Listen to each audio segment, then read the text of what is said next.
Hello friends, എല്ലാവർക്കും Mallu Kannada food and touch ചാനലിലേക്ക് സ്വാഗതം. ഇന്ന് നമുക്ക് ഒരു അടിപൊളി ഡെസേർട്ടാണ് കുറേ ആൾക്കാർക്ക് ഇഷ്ടമുള്ള ഗുലാബ് ജാമുൻ. ഇത് പ്രൊഫഷണലായിട്ട് എങ്ങനെ ഉണ്ടാക്കാമെന്ന് ഞാൻ കാണിച്ചു തരാം. എൻ്റെ വീഡിയോ സ്കിപ്പ് ചെയ്യാണ്ട് കാണുക. സാധാരണ നമ്മൾ വീട്ടിലുണ്ടാക്കുമ്പോൾ പൗഡർ മേടിച്ചുണ്ടാക്കുമ്പോൾ പെർഫെക്ഷൻ വരാറില്ല. ഇത് പക്ക പ്രൊഫഷണൽ എങ്ങനെ ഉണ്ടാക്കാമെന്ന് ഞാൻ കാണിച്ചു തരാം. ആദ്യം ഞാൻ 2.5 കിലോ പഞ്ചസാര എടുത്തിട്ടുണ്ട്.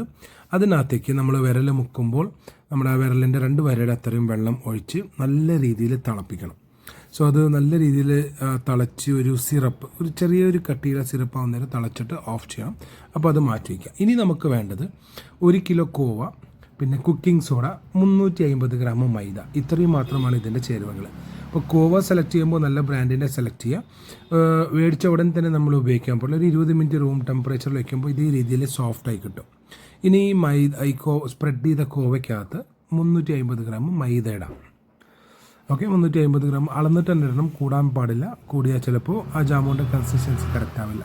പിന്നെ നമുക്ക് ഇതിലേക്ക് മെയിനായിട്ട് വേണ്ടത് കുക്കിംഗ് സോഡ. ഒരു 1/4 ടീസ്പൂൺ അല്ലെങ്കിൽ 2 നുള്ള് നമുക്കിടാം. ഇപ്പോൾ ഇത് ഞാൻ എടുത്തത് കുറച്ച് കൂടിപ്പോയി.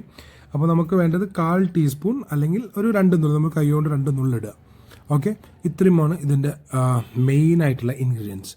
ഇനി നമുക്കിത് നല്ല രീതിയിലൊന്ന് കുഴച്ചെടുക്കണം. വളരെ സ്ലോ ആയിട്ട്, ജെൻറ്റലായിട്ട്, കൊണ്ട് നമുക്ക് കാണാൻ പറ്റും ഇത് എത്രത്തോളം സോഫ്റ്റ് ഉണ്ടെന്ന്. അപ്പോൾ വളരെ സ്ലോ ജെൻറ്റലായിട്ട് നമുക്കിത് എല്ലാ ഭാഗത്തേക്കും ആവുന്ന രീതിയിലൊന്ന് കുഴച്ച് ഈ രീതിയിൽ ഒരു 2 to 5 മിനിറ്റ്സ്, 5 മിനിറ്റ് നമുക്കൊന്ന് മാറ്റി വയ്ക്കാം. കാരണം ഈ രീതിയിലായിരിക്കണം അതിൻ്റെ പരുവം. ഓക്കെ, 5 മിനിറ്റ് മാറ്റി വെച്ചതിന് ശേഷം നമുക്കിത് ചെറിയ ചെറിയ ബോളായിട്ട് ഉരുട്ടിയെടുക്കാം.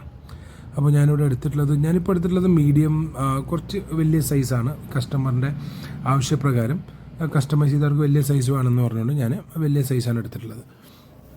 അപ്പോൾ നമുക്ക് ഇതൊന്ന് ഉരുട്ടിയെടുക്കാം ചെറിയ ചെറിയ ബോൾസ് ആയിട്ട്. ആദ്യം നമ്മൾ പ്രസ് ചെയ്തിട്ട് ഹാർഡായിട്ട് ഒന്ന് ഉരുട്ടി, പിന്നെ ലാസ്റ്റിലൊന്ന് സോഫ്റ്റായിട്ട് ഉരുട്ടി കഴിഞ്ഞാൽ നമുക്ക് സൂപ്പറായിട്ടുള്ള ജാമുൻ ബോൾസ് റെഡിയാവും.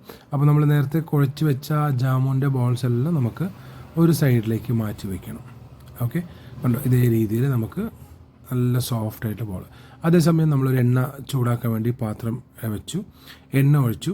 അപ്പോൾ എണ്ണ ഫുൾ തിളക്കരുത്, കാരണം ഇത് ഇട്ട ഉടനെ കരിഞ്ഞു പോകും. കണ്ടോ, ഈ ഒരു പരുവത്തിൽ നമ്മൾ ഓയിൽ ചൂടാക്കിയെടുക്കണം. ഓക്കെ, ഒരു മീഡിയം ഫ്ലെയിമിൽ. അഥവാ നിങ്ങൾ ഇട്ട ഉടൻ തന്നെ ജാമുൻ്റെ കളറ് മാറുന്നുണ്ടെങ്കിൽ പെട്ടെന്ന് തന്നെ അതിൻ്റെ ഫ്ലെയിം കുറയ്ക്കുക, കോരിയെടുക്കുക. തണുത്തതിന് ശേഷം ആ ഓവർ ചൂട് കുറഞ്ഞതിന് ശേഷം നമുക്ക് ഓരോ ജാമൂൺസായിട്ട് നമുക്കിടാം. ഇപ്പോൾ ഞാൻ ഫസ്റ്റ് ബാച്ച് ഇട്ടിട്ടുണ്ട്. കണ്ടോ, വളരെ സ്ലോ ഫ്ലെയിമിൽ വേണം ഇത് കുക്കായി കിട്ടാനായിട്ട്. കാരണം നമ്മൾ ഇട്ട ഉടൻ തന്നെ നമ്മൾ നല്ല ചൂടുണ്ടെങ്കിൽ ജാമുൻ്റെ പുറമേ കളർ മാറും, പക്ഷെ ഉള്ളിയിൽ അത് വെന്ത് കിട്ടില്ല. അതുകൊണ്ട് നമ്മൾ വളരെ സ്ലോ ആയിട്ട്, ഞാനിപ്പോൾ ഫുൾ ലോ ഫ്ലെയിമിലാണ് കുക്ക് ചെയ്തെടുക്കുന്നത്.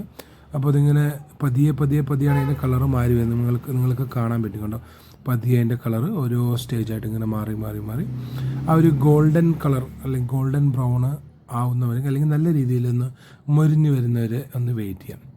ഇപ്പോൾ കണ്ട നമുക്ക് ഈ ഒരു കളർ, ഇതാണ് എക്സാക്റ്റ് ജാമുൻ്റെ കളറ്. ഇപ്പോൾ ഒരു സെക്കൻഡ് കൂടി ഒന്ന് വെയിറ്റ് ചെയ്യാം. ഇനി നമുക്ക് കോരിയെടുത്ത് നമ്മൾ നേരത്തെ സിറപ്പ് റെഡിയാക്കി വെച്ചിട്ടുണ്ടല്ലോ, ആ സിറപ്പിനകത്ത് ഇടാം. അപ്പോൾ സിറപ്പിനകത്ത് നിങ്ങൾക്ക് വേണമെങ്കിൽ ഗുലാബ് എസൻസ് അല്ലെങ്കിൽ റോസിൻ്റെ വാട്ടർ ഉണ്ടെങ്കിൽ റോസ് വാട്ടർ, അല്ലെങ്കിൽ ഗുലാബ് എസൻസ് ഉണ്ടെങ്കിൽ ആഡ് ചെയ്യാം. ഞാനിവിടെ റോസ് വാട്ടർ ആഡ് ചെയ്തിട്ടുണ്ട്, റോസിൻ്റെ ഫ്ലേവർ കിട്ടാൻ വേണ്ടിയിട്ട്. ഇപ്പോൾ നമ്മൾ നേരെ ജാമൂണ് കോരിയെടുക്കുക. ഒരു തരി പോലും എണ്ണ, നമ്മൾ ഈ പറഞ്ഞ അളവിൽ നിങ്ങൾ ഉണ്ടാക്കുകയാണെങ്കിൽ ഒരു തരി പോലും എണ്ണ ജാമൂണിനകത്ത് പിടിക്കില്ല. പെർഫെക്റ്റായിട്ട് നിങ്ങൾക്ക് പ്രൊഫഷണലായിട്ട് എങ്ങനെയാണ്, ഇപ്പോൾ നമ്മൾ വലിയ സ്വീറ്റ് ഷോപ്പിലോ അല്ലെങ്കിൽ ഹോട്ടൽസിലെല്ലാം പോയി കഴിഞ്ഞാൽ ഒറിജിനലായിട്ട് പ്രൊഫഷൻ ജാമുൻ എങ്ങനെയാണ് ഉണ്ടാക്കുന്നത്. അപ്പോൾ ഇത് നിങ്ങളൊന്ന് ട്രൈ ചെയ്യുക വീട്ടിൽ, ഡെഫിനറ്റ്ലി എല്ലാവർക്കും ഇഷ്ടപ്പെടും. അപ്പോൾ ഫസ്റ്റ് ബാച്ച് ഞാൻ ഇട്ടു. അതേപോലെ തന്നെ ഇനിയും ബാക്കിയുള്ള ജാമുനുകളെല്ലാം നമുക്ക് മൊരിച്ചെടുത്തിട്ടുണ്ട്. അപ്പോൾ ആദ്യം തന്നെ ഇതുപോലെ ബോൾസ് ആക്കി വെച്ചതാണ്. അപ്പോൾ ഇനിയുള്ള എല്ലാ ജാമുൻസും നമുക്ക് ഇതേപോലെ ഇട്ടിട്ട് ഒരു 30 മിനിറ്റ്സ് അല്ലെങ്കിൽ 30 to 1 hour, 1 മണിക്കൂർ ഒന്ന് വെയിറ്റ് ചെയ്യുക. അപ്പോൾ കംപ്ലീറ്റ് ഷുഗർ സിറപ്പ് എല്ലാം വലിച്ചെടുക്കും. ഫോർ എക്സാമ്പിൾ, ഇപ്പോൾ നമുക്ക് നാളെയാണ് ഫംഗ്ഷൻ, അല്ലെങ്കിൽ വീട്ടിലാരെങ്കിലും ഗസ്റ്റ് വരുന്നുണ്ടെങ്കിൽ മുൻകൂട്ടി ഒരു ദിവസം മുന്നേ തന്നെ നമ്മൾ സിറപ്പിനകത്ത് ഇട്ട് വയ്ക്കുക. അപ്പോൾ അത് നല്ല രീതിയിൽ സിറപ്പ് വലിച്ചെടുക്കും. അപ്പോൾ എന്തായാലും എല്ലാവരും ട്രൈ ചെയ്യണം. ജാമുൻ ഇഷ്ടപ്പെടുന്നവർ ഇഷ്ടം പോലെ ആൾക്കാരുണ്ട്. അപ്പോൾ ഇതുണ്ടാക്കിയിട്ട് അഭിപ്രായം തീർച്ചയായിട്ടും അറിയിക്കണം. വീഡിയോ ഇഷ്ടപ്പെട്ടാൽ എൻ്റെ ചാനൽ സബ്സ്ക്രൈബ് ചെയ്യുക, ഷെയർ ചെയ്യുക, അതേപോലെ ലൈക്ക് ചെയ്യുക. എന്തെങ്കിലും സ്പെഷ്യൽ റെസിപ്പി റിക്വസ്റ്റ് എങ്കിൽ തീർച്ചയായും അറിയിക്കുക, ഞങ്ങളത് ട്രൈ ചെയ്യുമായിരിക്കും. Thank you so much.